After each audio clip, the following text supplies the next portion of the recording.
नमस्कार, आप देख रहे हैं वीके न्यूज। मैं हूं सुनील राउत। एक बार फिर हमारे साथ संजय गुप्ता है, जो पूर्व शिवसेना यूबीटी के नेता है। आज ही उन्होंने अपने पद से त्यागपत्र दे दिया है, ये इनका दावा है। और तमाम तरह के दावे। दरअसल प्रियंका चतुर्वेदी, जो कि राज्यसभा सांसद है, शिवसेना यूबीटी की नेता है और पूर्व कांग्रेस की प्रवक्ता रही है, उनके ओर से सोशल मीडिया पर कुछ दावे किए जा रहे हैं। और उन दावों के तहत न सिर्फ संजय गुप्ता बल्कि वीके न्यूज को भी उन्होंने कई सारे सवाल उठाए हैं। उन सवालों का जवाब वीके न्यूज उनको लगातार दे रहा है अपने मंच से। लेकिन संजय गुप्ता के बारे में जो सवाल उन्होंने खड़े किए, उसका जवाब हम संजय गुप्ता से लेंगे। फिर हमारे साथ संजय गुप्ता है, पूर्व नेता है शिवसेना यूबीटी के। संजय जी, आप फ्रॉड हैं, आप क्रूक हैं और आदित्य ठाकरे कह रहे हैं कि आप तो नेता ही नहीं है। वो तो हम लोगों को धमका रहे हैं कि भैया आपको बिठा कैसे ले रहे हैं हम लोग। सन 2019 में जी मेरे पास इनकी पार्टी के दिल्ली प्रदेश के अध्यक्ष जो है संदीप चौधरी जी, वो आए थे। जी मैं अपने एरिया में उन कामों को कराता था जो विधायक या एमपी या हमारे नहीं कराते थे, या जो काम लोगों को चाहिए होते थे। हाँ और मैं उन कामों को करा देता था, क्योंकि मैंने सरकारी डिपार्टमेंट्स में काम किया है। मुझे इस बात का तजुर्बा नॉलेज है कि किसी काम को कैसे कराना है। हाँ जी डेवलपमेंट का कोई भी काम हो, जैसे कि रोड बनना हो, फुटपाथ बनना हो, कहीं से कूड़ेदान हटवाना हो, कहीं पर रास्ता बंद है उसको खुलवाना हो, तो मेरी एडवर्टीजमेंट होर्डिंग्स वगैरह लगी होती थी और मैं इंडिपेंडेंटली काम करता था जी। तो इनकी पार्टी के प्रदेश अध्यक्ष संदीप चौधरी जी मेरे पास आए। वो कहते हैं जी आप किसी पार्टी से नहीं जुड़े हुए, आप हमारी पार्टी से जुड़िए। मैंने कहा ठीक है। मैंने कहा कि यार शिवसेना का नाम, राम जी का धनुष बाण, बाला साहब ठाकरे की पार्टी है। मैं किसी पॉलिटिकल पार्टी से तो नहीं जुड़ना चाहता, मगर इनका अपमान नहीं करना चाहिए। अच्छा, ये सोचकर फिर मैंने इनसे कहा कि मेरा राजनीति में आने का मकसद सिर्फ एक ही है कि मैं ना, मेरे पास मैं ऐसी पॉलिसी जानता हूँ कि जिससे दुनिया के किसी भी शहर को वर्ल्ड क्लास बनाया जा सकता है बिना सरकारी पैसे के। अच्छा। हाँ, हिंदुस्तान नहीं, दिल्ली नहीं, बल्कि मुंबई नहीं, मैं दुनिया के किसी भी शहर को वर्ल्ड क्लास बना सकता हूँ बिना सरकारी पैसे के। अच्छा, तो किस विभाग में थे पहले आप संजय जी, जहाँ से ये ट्रेनिंग आपको मिली? देखिए, मैंने अपनी 11th क्लास के बाद ना एमसीडी को ज्वाइन किया। मैंने लॉ डिपार्टमेंट में, फिर इंजीनियरिंग, हॉर्टिकल्चर, लाइसेंसिंग और एडवर्टाइजमेंट डिपार्टमेंट में काम किया। अच्छा। और हमने उन पॉलिसीज को भी देखा है जो पॉलिसीज किसी भी शहर को साफ सुथरा और सुंदर बनाती हैं। उन पॉलिसीज में किस तरह की कमियां हैं, उनमें किस तरह के अमेंडमेंट्स हो और किस तरह से उसको इम्प्लीमेंट किया जाए, इसका मास्टर हूं मैं। अच्छा, तो वो मेरा मकसद था। तो मैंने उनसे ये कहा कि देखो, मेरा तो राजनीति में आने का ये मकसद है। अच्छा, मतलब मैं तो इस काम को करना चाहता हूँ, राजनीति में आने का मकसद नहीं है मेरा। अच्छा, और मैं प्रधानमंत्री नरेंद्र मोदी साहब से मिलना चाहता हूँ। अच्छा। तो उन्होंने मुझसे कहा कि आप चलिए हमारे साथ। ये बात कब की है? ये बात 2019 की है। 19 की, जब मतलब प्रधानमंत्री नरेंद्र मोदी प्रधानमंत्री बन चुके थे। हाँ, क्योंकि उससे पहले मैं उनसे मिलने की कई बार कोशिश कर चुका था। हाँ। तो इन्होंने मुझसे कहा कि आप चलिए, आप जिस पॉलिसी को इम्प्लीमेंट कराना चाहते हैं, इसको पहले आप मुंबई में करा दीजिए। मैं दुनिया के किसी भी शहर से ट्रैफिक की समस्या को भी खत्म कर सकता हूँ, मतलब उसको मिनिमाइज कर सकता हूँ। बेरोजगारी की समस्या को दुनिया के किसी भी शहर से खत्म कर सकता हूँ। अच्छा, मैं इतनी नॉलेज रखता हूँ। तो इन्होंने कहा कि आप उस पॉलिसी को मुंबई में इम्प्लीमेंट कराना, और उद्धव जी से आपको मिलवाते हैं, आदित्य जी से मिलवाते हैं, और फिर वो इस पॉलिसी को आप मुंबई में इम्प्लीमेंट करना। मैंने कहा ठीक है, चल पड़ते हैं। तो फिर वो मुझे मुंबई लेके गए। मुंबई में जाने के बाद फिर मेरी अनिल देसाई जी से इन्होंने मीटिंग कराई जी। अनिल देसाई जी से मीटिंग हुई तो उन्होंने मेरे हाथ पे शिव बंधन बांधा। अब ये शिव बंधन हाथ पे तो बांधा, मगर ये दिल और आत्मा पे छिप गया। अच्छा, ये वो तो वही शिव बंधन है? मतलब ये शिव बंधन मैं जब से ही बांधता हूँ ऐसे ही। हाँ। क्योंकि एक हिंदू होने के नाते एक शिव बंधन, और फिर बाला साहब की पार्टी को तो हमने हिंदुत्व की पार्टी सोचकर ही ज्वाइन किया था ना। अच्छा, कि भाई हिंदू और हिंदुत्व के लिए तो जो बाला साहब थे उनकी पार्टी, तो इसलिए ज्वाइन कर लेते हैं। तो फिर मुंबई जाकर के फिर सेना भवन में मुझसे अनिल देसाई जी मिले, और उनको मैंने अपनी वो वीडियोस दिखाई, जिन वीडियोस में मैंने दिखाया था कि मैंने क्या क्या काम किया आज तक अपने क्षेत्र में, और उनको कराने का मकसद क्या और पॉलिसी के विषय में बताया। तो उन्होंने मुझसे कहा कि आप, अभी तो इलेक्शन आ रहे हैं महाराष्ट्र विधानसभा के, और अभी इस पॉलिसी को इम्प्लीमेंट करेंगे तो बात नहीं होगी, मैं आपको उद्धव जी से मिलवाऊंगा, वही आपको पीएम साहब से मिलवाएंगे। इस पॉलिसी को फिर हम मुंबई में इम्प्लीमेंट करते हैं। तो मैंने कहा ठीक है।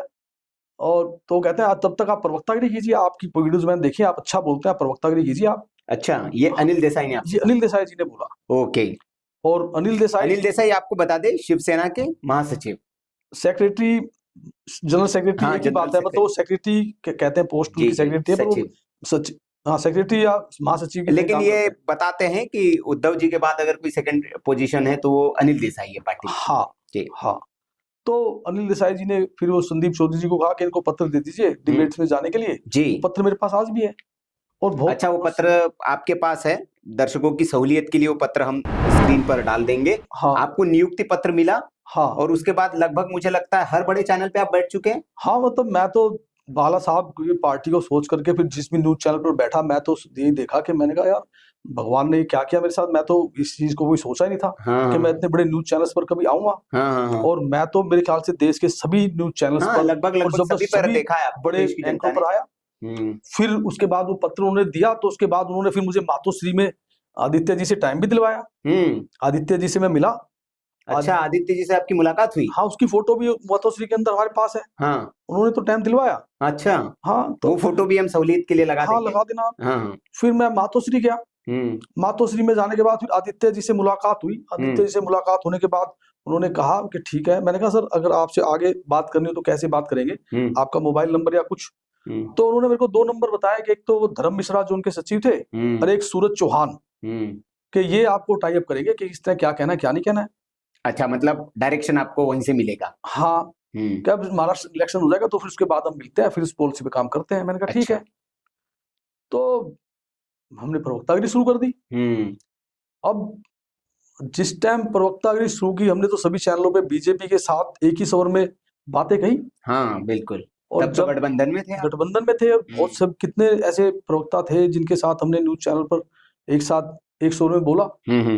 फिर उसके बाद हमारी सरकार का बहुमत भी आ गया बीजेपी के साथ हमारा। फिर मुख्यमंत्री पर जिस तरह से दाव पेच जो रहा, मुझे बड़ी हैरानी रही कि ये मुख्यमंत्री पर ये पेच फंस गया बिना बात का। फिर उद्धव जी जिस तरह से अब गए कांग्रेस के साथ, तो मैं तो हमेशा यही कहा कि 2.5 साल के मुख्यमंत्री देना, बाला साहब ठाकरे की पार्टी है, देवी देते हैं 2.5 साल के, तो कोई फर्क नहीं पड़ता। 5 साल अब देवेंद्र फडणवीस जी रह गए, तो 2.5 साल अगर ये रह भी जाते हैं तो 10 साल में तो कोई फर्क नहीं है। इसमें बीजेपी गलती है, मैंने हमेशा ये कहा। लेकिन कांग्रेस के साथ जाना वो किसी को भी अटपटा, वो किसी को भी समझ में नहीं आया। वो भी मुझे ऐसा लगा कि शायद थोड़ा गुस्सा है, एक दिन खत्म हो जाएगा और फिर से दोबारा ये बात खत्म हो जाएगी, क्योंकि बाला साहब ने तो कभी पद के लिए अपने किसी साथियों को छोड़ा नहीं। तो जिस तरह से फिर वो मुख्यमंत्री बने, फिर उसके बाद कोरोना शुरू हो गया। 2 साल कोरोना रहा 2020-21 में। तो 2 साल कोरोना रहने के बाद ना मैं मुंबई जा पाया, ना वो मुंबई से कभी उन्होंने मुझको बुलाया, ना मेरा जाने का मन रहा कि बाय चांस कोरोना वाली कोई पोजीशन हो गई तो कौन मुझे मुंबई में संभालेगा और कौन क्या करेगा। और उस टाइम वो किसी से मिल भी नहीं रहे थे। ये खबर थी कि आदित्य जी उद्धव जी किसी से नहीं मिलते। तो हमने तो नेशनल चैनल्स पर बैठ करके ही अपनी बातों को रखा और पार्टी की बातों को, हमसे व्हाट्सएप की चैट है हमारे पास, और उस चैट में जो धर्म मिश्रा है जो कि लीगल सेल भी देखते हैं और उस आदित्य जी के साथ पढ़े भी हुए हैं, ऐसा कहते हैं वो। मैं नहीं जानता कि पढ़े या नहीं पढ़े, लेकिन वो उनकी टीम में है, युवा टीम में। मैं उनको अपनी सभी जिस भी डिबेट में बैठता था उनको मैं वीडियो भेजता था और वो उसको देखते थे और वो बताते थे मुझे फोन पे कि हाँ क्या कहते हैं उद्धव आदित्य जी ने देखा और आदित्य जी ने बहुत अच्छा कहा है और कहा प्रशंसा होती थी, प्रशंसा होती। तो कहते थे कि आप इसी तरह से कीप इट अप रहे। अच्छा, वो है आपके पास? हाँ, वो है मेरे पास।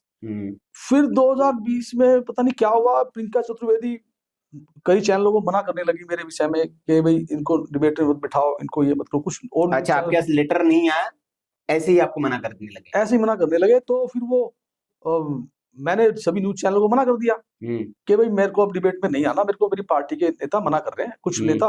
फिर मेरी धर्म मिश्रा से बात हुई तो धर्म मिश्रा कहते हैं सर आपके ना मतलब बहुत से नेता आपसे चिढ़ने लग गए हैं और बड़े दुश्मन पैदा हो गए हैं आपके।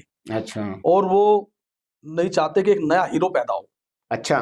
मैंने कहा इसमें मेरा क्या हीरो पैदा होना, मैं ठीक है मैं नहीं जाऊंगा डिबेट। अच्छा, तो प्रियंका चतुर्वेदी से अदावत ऐसे शुरू हुई आपकी? हाँ, ऐसे ही शुरू हुई, मतलब इसी तरह से शुरू हुई। अब वो उन्होंने अपने आप कहा या किसी ने कहा, मैं नहीं जानता है उनके मन में क्या बात थी। सिर्फ पंकज चतुर्वेदी नहीं थी और कई नेता भी थे जो मतलब इस तरह की बात कर रहे थे। तो मैंने सभी को मना कर दिया था कि मुझे नहीं जाना आप किसी भी चैनल की डिबेट में। हर चैनल के पास मेरा नंबर था, हर किसी को मैंने मना कर दिया।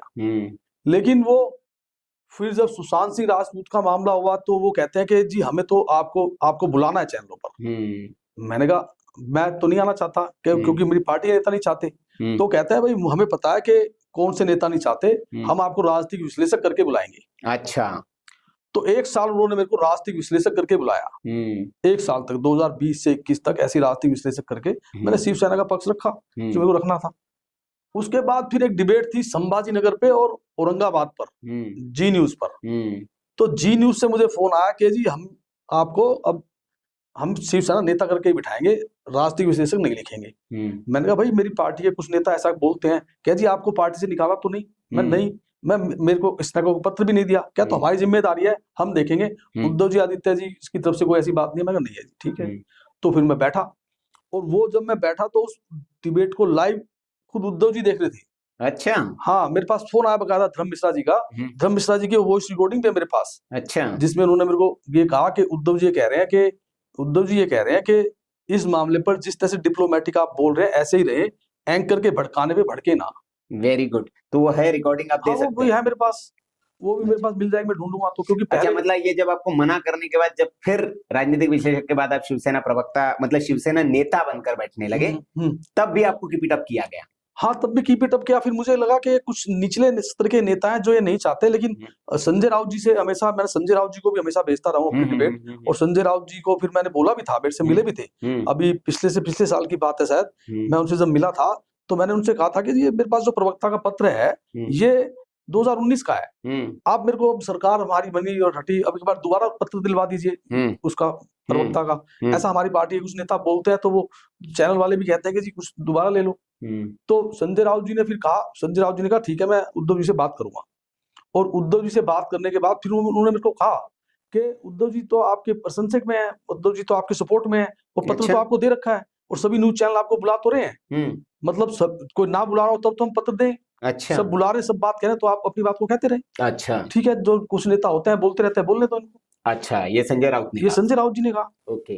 तो और मैं अपनी जो भी बात होती है, कुछ भी होता है, संजय राउत जी को भेजता हूँ। अच्छा, अभी भी भेजते हैं? अभी भेजता हूँ, उनके भी मेरे पास चैट है, उनके भी मेरे पास कीप इट अप के वो हैं। तो आज ये जो मामला हुआ, आपको फ्रॉड कहा गया, क्रूक कहा गया, तो आज कुछ बात हुई संजय राउत जी से? नहीं, मैंने अब तो नहीं की, क्योंकि मैं संजय राउत जी को, मैं एक चीज समझ गया कि संजय राउत जी भी एक, मतलब मैंने तो पिछली डिबेट में आपको कहा था कि बहुत से लोग उन्हें कहते हैं कि संजय राउत जी गद्दार है, संजय राउत जी है। मैंने कहा नहीं, संजय राउत जी तो एक हुक्म के गुलाम है वो। अच्छा। पितामह भीष्म की भूमिका में है, वो ठाकरे परिवार के सबसे वफादार आदमी है। संजय राउत जी हैं, अरविंद सावंत जी हैं, या अनिल पर्व जी हैं, ये वफादार आदमी में से हैं जो अपनी जान दे सकते हैं, मगर ठाकरे परिवार के खिलाफ नहीं जा सकते। अच्छा।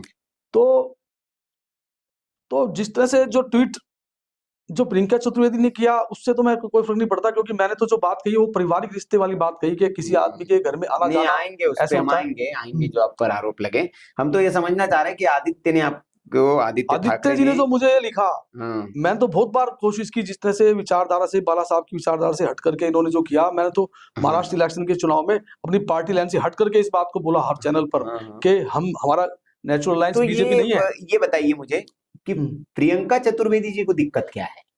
मैं नहीं जानता उन्हें क्या दिक्कत है। उन्हें तो एक नई खबर यह है कि उन्होंने आपके खिलाफ, ऑब्वियस हमारे खिलाफ भी चैनल, चूंकि हमने आपको मंच दिया तो हम भी लपेटे में आ गए हैं, तो उन्होंने, हम तो जवाब देंगे उनको, और पत्रकारिता का धर्म, पत्रकारिता की नैतिकता, पत्रकारिता के मूल्य, वैल्यूज, वो हम बहुत अच्छे से जानते हैं, और हम पत्रकारिता कर रहे हैं। मैं पिछले 25 वर्षों से इस फील्ड में हूँ, देश के कई बड़े बड़े चैनल्स को मैंने अपनी सेवाएं दी, उसके बाद अपना ये संस्थान मैंने शुरू किया है, और मैंने सिर्फ पत्रकारिता की है, ये सब लोग जानते हैं मेरा चैनल देखकर। और हम तो पीएफआई जैसे आतंकवादी संगठन से नहीं डरे, उन्होंने हमारे ऊपर केस किया, उनके साथ हम लड़े, जीते। राजस्थान में जब गहलोत साहब की सरकार थी, 200 पुलिस वाले मुझे अरेस्ट करने के लिए भेजे गए थे, वो भी दौर मैंने देखा। तो हम डरने वाले नहीं है। प्रियंका चतुर्वेदी की जो हम तो खुलेआम कहते हैं, जो आपने कराया, ये प्रशस्ति पत्र है हमारे लिए, बैजेस है एक पत्रकार के लिए।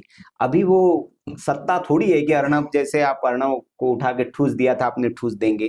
तो ये मुगालता नहीं पालना चाहिए। पत्रकार कभी झुकता नहीं है, डरता नहीं है, हम तो बिल्कुल नहीं। लेकिन आपके खिलाफ एफआईआर की गई, आप पर आरोप लगाए गए, बड़े गंभीर आरोप है उसमें कि आप हरास्ट करते हैं उनको, आप थ्रेटन करते हैं मैसेजेस में, उनको सेफ्टी की वजह से आपको ब्लॉक करना पड़ा।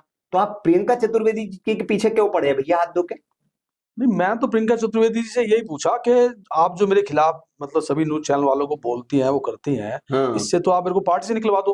हाँ और मैं अगर कहीं गलत बोलता हूँ या आपको लगता है कि मैं सही प्रवक्ता नहीं हूँ, हाँ मैं आपने आनंद दुबे जी को भी प्रवक्ता बनवाया। आप हाँ मेरे से अगर किसी मामले में आप मेरे से खिलाफ हैं, तो मुझे आप बताइए, बजाय न्यूज चैनलों को फोन करने के हाँ। आप मुझे बोलिए ना कि अच्छा ये बात सही है, अच्छा, ये ये गलत है। बातें सिर्फ बोली आपने, हाँ, धमकी उमकी दी? नहीं धमकी तो मैंने क्या देनी थी इसमें। वो लिखा है उन्होंने वो एफआईआर में कि आपने धमकाया है और धमकी से वो तंग आ गई, फिर आपको ब्लॉक कर दिया उन्होंने और नहीं पुलिस से मैंने गुजारिश की कि तुरंत गिरफ्तार करे भैया आपको।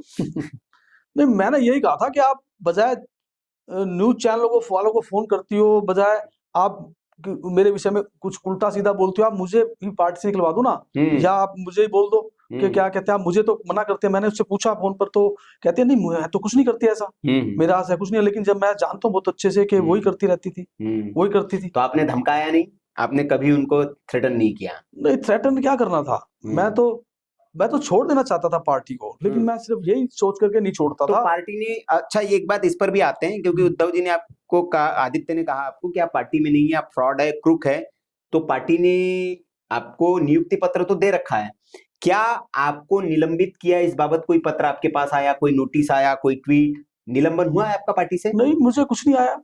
मुझे कोई निलंबन कर देते या मुझे बोल देते आदित्य जी या उद्धव जी, देखो आदित्य जी या उद्धव जी तो अभी पार्टी तक आप निलंबित नहीं है पार्टी से? नहीं, मेरे को क्यों निलंबित करेंगे, मैंने क्या गलत किया है हाँ। मेरे को निलंबित करेंगे? मैंने त्याग पत्र का आज उनको बोल दिया उनके ट्वीट पर कि आदित्य जी आपको शर्म आनी चाहिए कि आप मेरे जैसे आप व्यक्ति को आप फ्रॉड कह रहे हैं, आप क्रूक कह रहे हैं।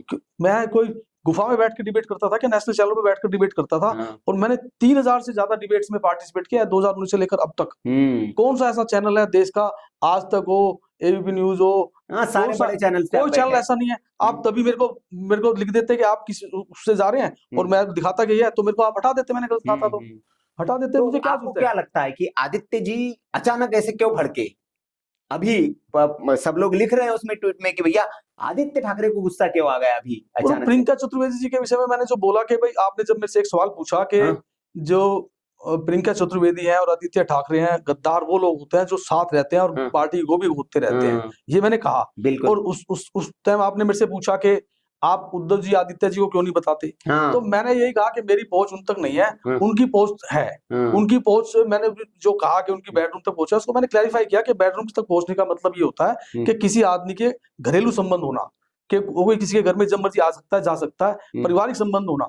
नहीं, कोई आपने वो तो कहा, वो तो मैंने भी क्लैरिफाई किया कि एक पत्रकार होने के नाते और एक चैनल के संपादक होने के नाते ये मेरी जिम्मेदारी है कि मेरे मंच पर अगर कोई व्यक्ति किसी महिला के विरोध में कोई बात करेगा तो मैं उसको रोकूंगा।